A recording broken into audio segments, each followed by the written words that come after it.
ఇది చాలా మంచి లెర్నింగ్ పాయింట్ ఇది. మార్కెట్ వచ్చేసి మనకు ఒక గ్యాప్ అప్ అయితే ఓపెన్ అయింది. ఆల్‌మోస్ట్ మనకు 100 ప్లస్ పాయింట్స్. సో, యెస్టర్‌డే వచ్చే రెసిస్టెన్స్ వచ్చేసి ఈ జోన్ 24,250 24,250.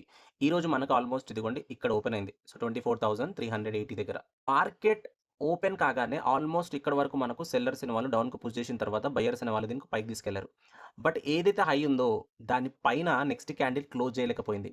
ఒక పెద్ద సెల్లింగ్ అయితే మనం చూసాము. తర్వాత ఏం జరిగింది అంటే, ఇక్కడ ఏదైతే రెసిస్టెన్స్ కింద యాక్ట్ అయిందో, దీని పైన ప్రైస్ ఓపెన్ అయింది కాబట్టి, ఇది ఒక సపోర్ట్ లాగా అయితే యాక్ట్ అవుతుంది.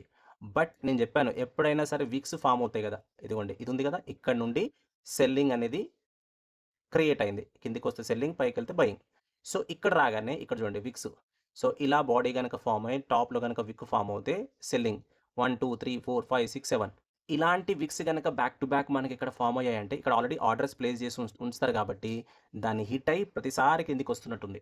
సో, ఎప్పుడైతే ఈ రెసిస్టెన్స్ ఏదైతే ఉందో అది బ్రేక్ అయ్యి కిందకెళ్ళిందంటే, ఇప్పుడు మనం ఏం చేస్తామంటే, ఇదే జోన్‌కొచ్చి మళ్ళొక విక్ లాంటిది ఇలా ఫార్మ్ అయింది అనుకోండి, అక్కడ మనం ఎంట్రీ తీసుకుంటాం. దీని పైన స్టాప్ లాస్ పెడతాం. సో, ఇప్పుడేందంటే ఇది గనక బ్రేక్ అయితే 24,160 బ్రేక్ అవుతే మనకు మళ్ళీ ఒక షార్ప్ ఫాల్ చూసే అవకాశం అయితే ఉంటది.